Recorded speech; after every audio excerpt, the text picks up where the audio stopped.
Halo gengs, Koca. Jadi hari ini kita bakal lihat sebuah mouse endgame dari Razer, yaitu adalah Razer Viper V2 Pro. Kita semua tahu kalau Logitech G Pro X Superlight adalah salah satu mouse paling populer sejauh ini, dan saingan terberat mereka udah pasti si Razer Viper V2 Pro.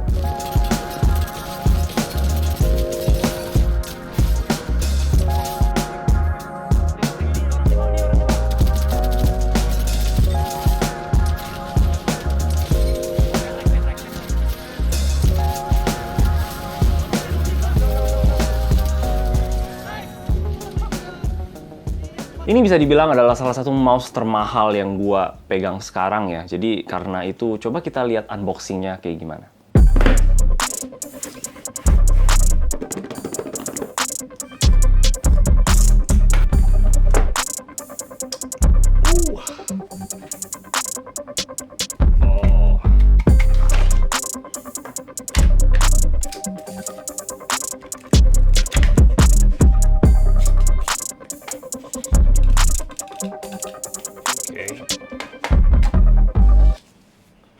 Oke, jadi kalau kalian penggemar sama Razer Viper Ultimate, kita bisa lihat beberapa perbedaan. Salah satunya itu sekarang udah nggak ada magnet untuk charging dock lagi di bawahnya, yang bisa jadi kalian peduli atau kalian nggak peduli sama sekali.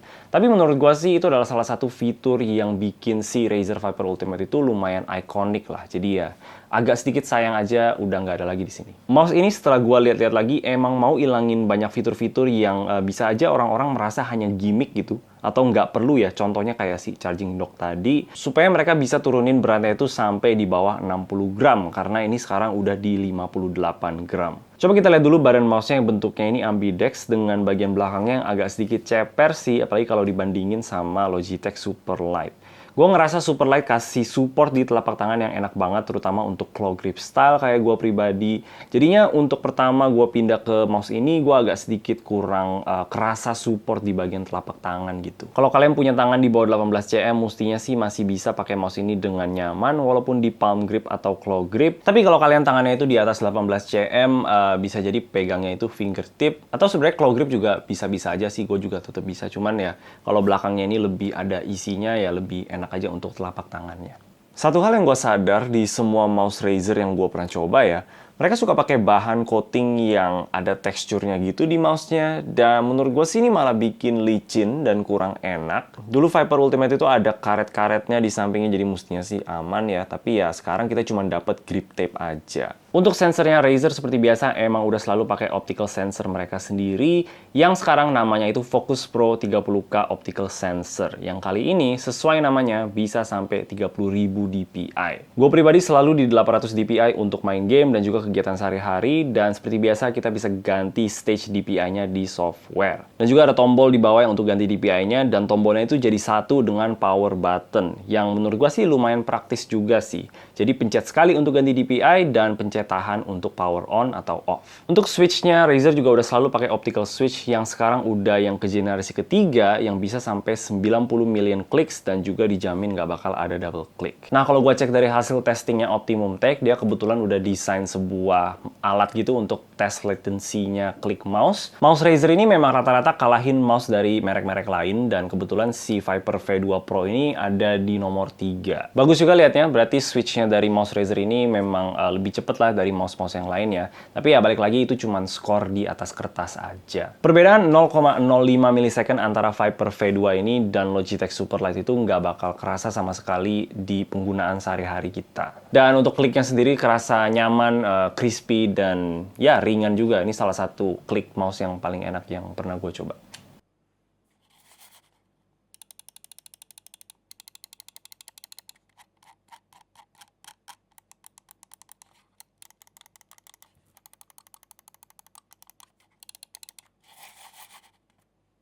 Untuk tombol di sampingnya sekarang cuma di bagian kiri aja, sedangkan Viper Ultimate yang dulu ada di bagian kanan. Jadinya bikin mouse ini tuh walaupun ambidex, tapi lebih untuk tangan kanan aja. Baterainya juga udah di-upgrade jadi lebih ringan dan efisien, dan kalau menurut websitenya sih ini bisa tahan sampai 80 jam di 1000 Hz polling rate. Dan untuk pemakaian gua kebetulan udah pakai ini cukup lama, gue mulai dari tanggal 8 Juni, Dan sekarang tanggal 20 Juni, ini baterainya sisa 4%. Gue pakainya setiap hari, terutama malam lebih banyak karena gue pakai untuk main game. Dan ya, tahan 12 hari menurut gue sih udah mantep banget. Kebantu juga karena sekarang udah nggak ada RGB-RGB-an lagi. Logonya sekarang cuman logo biasa aja yang glossy gitu untuk kita bisa tetap kelihatan di sisi tertentu. Dan gue sih paling suka sama yang kayak gini. Casnya udah pakai USB-C dengan lubangnya yang lumayan dalam gini, tapi ternyata cukup universal karena gue pakai USB-C kabel yang lain dan tetap bisa masuk. Untuk dongle-nya ini udah di-include dock-nya gitu supaya kita bisa taruhnya di deket mouse-nya. Gue saranin sih pakai ini aja daripada cuma dicolok kayak di belakang PC gitu. Sejauh ini sih gue aman banget, nggak ada interference sama sekali. Dan mouse fit-nya ini pakai pure PTFE fit yang glide-nya sih di deskmat maupun di mousepad itu udah halus banget.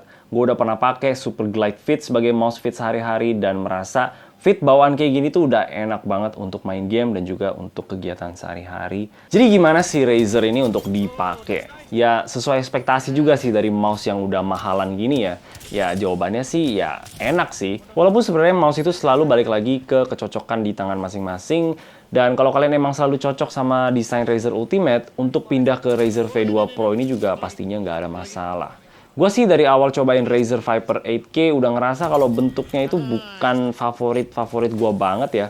Walaupun setelah pakai mouse ini selama kurang lebih 2 minggu, gue udah mulai terbiasa lah. Gue tetap ngerasa untuk gaya gue pegangnya claw grip, Logitech G Pro X Superlight itu tetap lebih nyaman. Untuk orang yang mau tahu apakah perbedaan dari 74 gram ke 58 gram itu bakal kerasa atau enggak, menurut gue sih itu bakal kerasa banget dan gue pribadi emang suka mouse yang lebih ringan ya. Dan untuk mouse yang bisa sentuh di bawah 60 gram, buat gue itu udah enak banget. Jadinya gue ngerasa ini adalah mouse yang layak banget untuk punya logo Razer-nya itu, logo premium lah kita bisa bilang. Desainnya juga menurut gue sih ya paling cantik sih di antara mouse-mouse yang lain ya. Tapi pada akhirnya sebuah mouse itu ya cuman sekedar sebuah mouse aja untuk di komputer. Balik lagi karena ini harganya itu 2,5 juta. Bikin ini adalah salah satu mouse termahal yang kita bisa beli sekarang. Apakah worth it? Ya, menurut gua enggak sih. Apalagi udah ada mouse-mouse kayak Rexus Daxa, Pulsar X Lite, dan juga Superlight yang harganya udah di bawah juta sih sekarang. Ya, emang kalau kita beli ini, ya ini bisa dibilang mouse yang terbaru lah di antara semua. Dan juga kita dapetin benefit yang lain kayak aplikasinya Razer yang pastinya lebih bagus daripada brand-brand kayak Rexus atau Pulsar gitu. Dan kalau kalian memang ada duitnya dan kalian suka dengan bentuk Razer Viper ini, dan ya boleh-boleh aja sih. Cuman ya untuk saran gua sih, masih ada mouse lain yang boleh dilirik juga. Oke, paling itu aja. Dan kasih tau gue pendapat kalian soal mouse ini. Kalian bakal beli atau enggak, atau bakal pilih yang lain. Dan ya, kalau kalian suka sama video ini, boleh kasih like dan juga subscribe. Thank you udah nonton. Bye-bye.